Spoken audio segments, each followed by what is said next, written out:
ในวันที่25พฤศจิกายน2025กระทรวงการเงินร่วมกับธนาคารพัฒนาอาเซียน ADB กองทุนการเงินสากล IMF และธนาคารโลกได้จัดกองประชุมระดับสูงว่าด้วยการคุ้มครองหนี้สินสาธารณะครั้งที่2เพื่อแนะใส่พันขยายยุทธศาสตร์เพิ่มทวีความเข้มแข็งด้านประสิทธิภาพความโปร่งใสและความยืนยงในระยะยาวของการคุ้มครองหนี้สินสาธารณะของสาธารณรัฐประชาธิปไตยประชาชนลาวในกองประชุมมีผู้ต่างหน้าจากภาครัฐผู้ร่วมพัฒนาสากลและเชี่ยวชาญจากทั่วภาคพื้นเข้าร่วมในกองประชุมท่านสุริวัฒน์สุวรรณจุมคำรองรัฐมนตรีกระทรวงการเงินได้ให้รู้ว่ารัฐบาลของสปป.ลาวมีความเอาใจใส่ในการสุกยู่การปฏิรูปที่ฟื้นฟูเสถียรภาพของเศรษฐกิจมหาภาคสร้างความเข้มแข็งทางด้านการเงินภาครัฐและรับประกันการคุ้มครองหนี้สินให้มีความโปร่งใสและยืนยงสำหรับสปป.ลาวในกองประชุมท่านรองรัฐมนตรีกระทรวงการเงินยังได้กล่าวเน้นถึงความมุ่งมั่นของรัฐบาลต่อ3บุริมสิทธิ์ที่สำคัญคือการคุ้มครองหนี้สินสาธารณะให้เข้มแข็งการเพิ่มทวีการบริหารการเงินภาครัฐและการประเมินความเสี่ยงด้านงบประมาณพร้อมทั้งการจัดการความเสี่ยงทางด้านการเงินของรัฐวิสาหกิจและหนี้สินสำรอง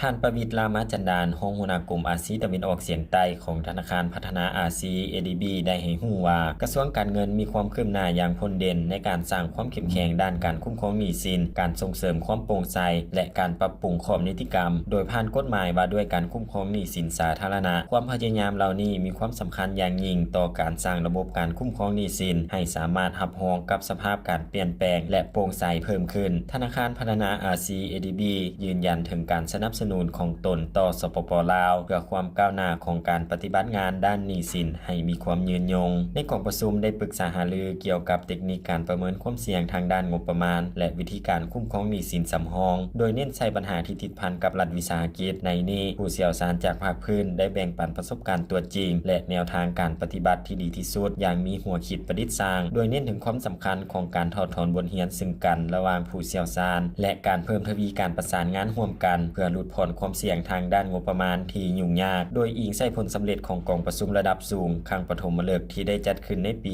2023ได้แสดงให้เห็นถึงความมุ่งมั่นอย่างลึกซึ้งของรัฐบาลแห่งสปป.ลาวที่จะพัฒนาการร่วมศูนย์ทางด้านงบประมาณการคุ้มครองการเงินภาครัฐที่เข้มแข็งและมีความโปร่งใสด้านหนี้สินให้เพิ่มสูงขึ้นซึ่งเป็นเสาค้ำที่สำคัญในการสร้างเสถียรภาพเศรษฐกิจมหาภาคและการพัฒนาที่ยืนยงกองประชุมในครั้งนี้ยังได้เน้นถึงความสำคัญของการร่วมมือกับสากลในการสร้างระบบการเงินภาครัฐที่สามารถรองรับกับสภาพการเปลี่ยนแปลง